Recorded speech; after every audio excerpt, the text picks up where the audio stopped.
Добрый день, дорогие подписчики и гости канала. Сегодня с вами я, один из авторов телеграм-канала генерал СВР, генерал-лейтенант службы внешней разведки, тот человек, которого вы знаете как Виктор Михайлович. Сегодня у нас 11 мая, суббота, и сегодня мы проводим с вами промежуточный выпуск. Я надеюсь, что выпуск выйдет сегодня, и на ваши вопросы, которые вы зададите в комментариях к этому ролику, я отвечу уже завтра утром. Итак, в комментариях к этому ролику оставляйте свои вопросы. Перед тем, как формулировать вопрос, пишите слово «вопрос», либо ставьте знак вопроса, и тогда я буду знать, что этот комментарий не просто с хорошими, добрыми словами, ну, или с обоснованной критикой, а комментарий с вопросом. Рейтинг YouTube выставляет какими-то своими загадочными алгоритмами по порядку. Еще раз повторяю, по довольно-таки странному порядку YouTube ваши вопросы в комментариях, соответственно. Ну и на самое популярное я отвечаю. Вы это прекрасно знаете.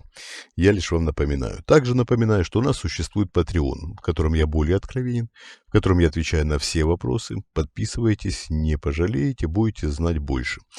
На сегодняшний день информация действительно решает очень многое.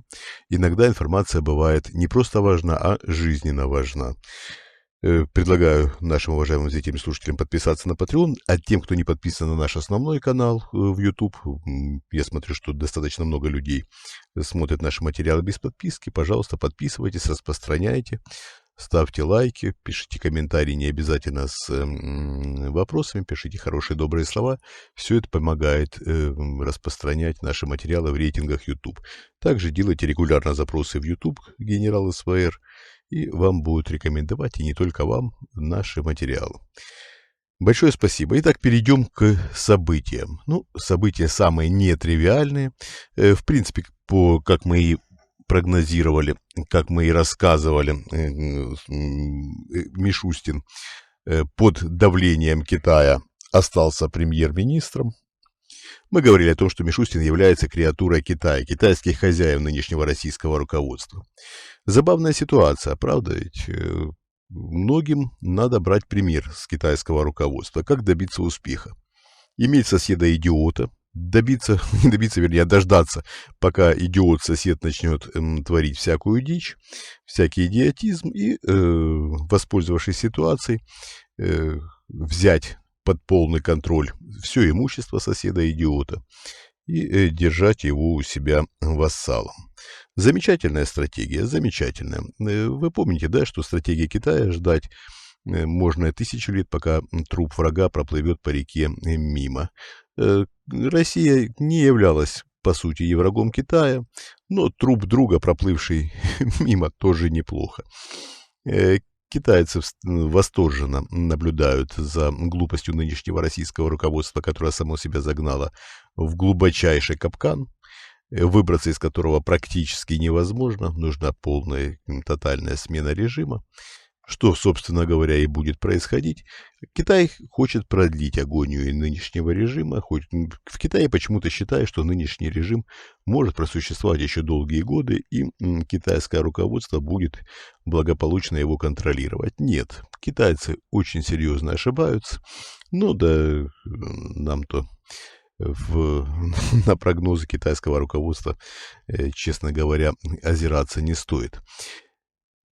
Надо понимать, что в ближайшее время будут происходить интересные события. Мы говорили о том, что Мишустин премьер-министр – это только усугубление кризиса. Я уже вижу ваши вопросы, вижу, имею в виду, предвижу. Неужели премьер-министр Мишустин – это какой-то консенсус? Нет, это не консенсус, это только усугубление кризиса. Ни одна из группировок не осталась даже частично довольна тем, что происходит. Группировка Патрушева сделала так, как желало китайское руководство. Мы говорили о том, что визит так называемого Путина, вернее, человека, похожего на Путина, согласован в Китае исключительно на условиях, которые выдвинуло китайское руководство. Центральным условием это было оставить Мишустина премьер-министром. Китайцы, как ни крути, все равно формалисты. Они считают, что должно быть все по правилам, и в случае каких-то непредвиденных обстоятельств в России премьер-министр Мишустин берет власть в свои руки по закону и начинает, значит, в пользу Китая работать дальше и плодотворно. Китайское руководство не понимает российских реалий, не понимает, что по закону это не всегда так, как закон не всегда исполняется, тем более в России. Мы видим, что нынешняя власть находится в смятении. То, как подали кандидатуру на премьер-министра, да, утвердить заново Мишустина. Вообще все формальные процедуры нарушены. Ничего, собственно говоря, не соблюдается. Не соблюдается даже та конституция, которую многократно изнасиловали. И, собственно говоря, на сегодняшний день это, извиняюсь, туалетная бумага. Более ничего. Конституцию, конечно, надо возвращать в правовое русло, и надо смотреть, чтобы Конституция неуклонно соблюдалась.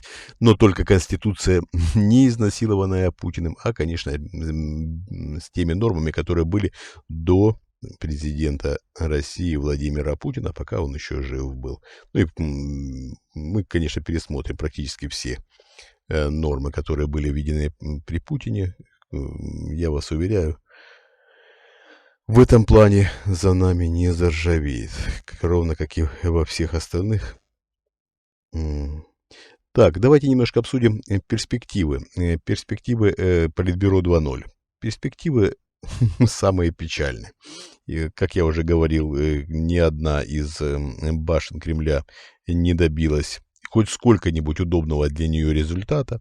Это не является никаким консенсусом, это является подавленным состоянием нынешнего Политбюро 2.0. Сохраняют полностью свое влияние и Чемизов, Мантуров, человек Чемизова, усиливает свои позиции, остается, видимо, пока будем говорить видимо, остается вице-премьером.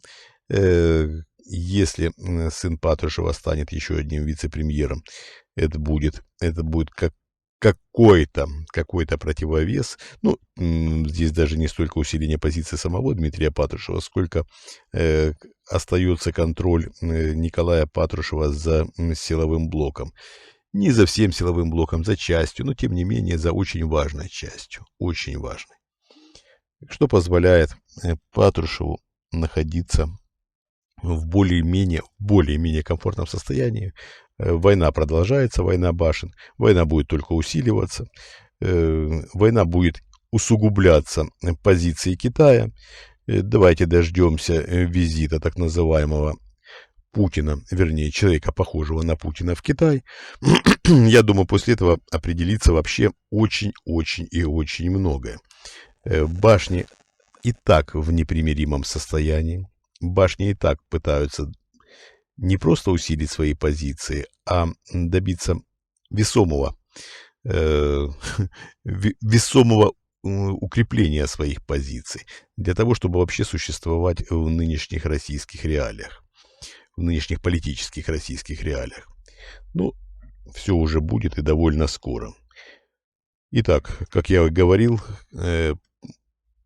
то, что Мишустин остается на посту премьер-министра, это усиливает позиции Китая и лишь только вносит раздор в Политбюро 2.0. Ни о каком консенсусе и речи нет. Ни о каком. Ситуация фактически вышла из-под контроля российского руководства. Нынешнее российское руководство полностью подконтрольно Китаю. Это главный аргумент, главный тезис, главный итог всего произошедшего. Хочу вам напомнить, наши уважаемые зрители и слушатели, что наш промежуточный ролик существует в основном не только, для того, чтобы обсудить события недели, которые мы обсуждаем довольно плодотворно в итогах недели с Сергеем Жирновым, но и для того, чтобы вы оставили свои вопросы в комментариях. В комментариях к этому ролику оставляйте свои вопросы, на них я отвечу уже завтра, в воскресенье. Что Что касается Patreon, обязательно подписывайтесь, если имеете возможность. Ссылочка на Patreon есть в описании к этому ролику, найдите. Там надо несколько раз открыть описание, вернее, в несколько этапов открыть описание, чтобы открылось все описание. И там есть ссылка на наш Patreon. Переходите по ссылочке, подписывайтесь, и будет вам счастье в виде удовлетворения ваших информационных потребностей. Большое спасибо, что были со мной. Хочу вам напомнить, что мы вас любим, это искренне, это самое главное. Мы работаем для вас. Всего доброго, до свидания.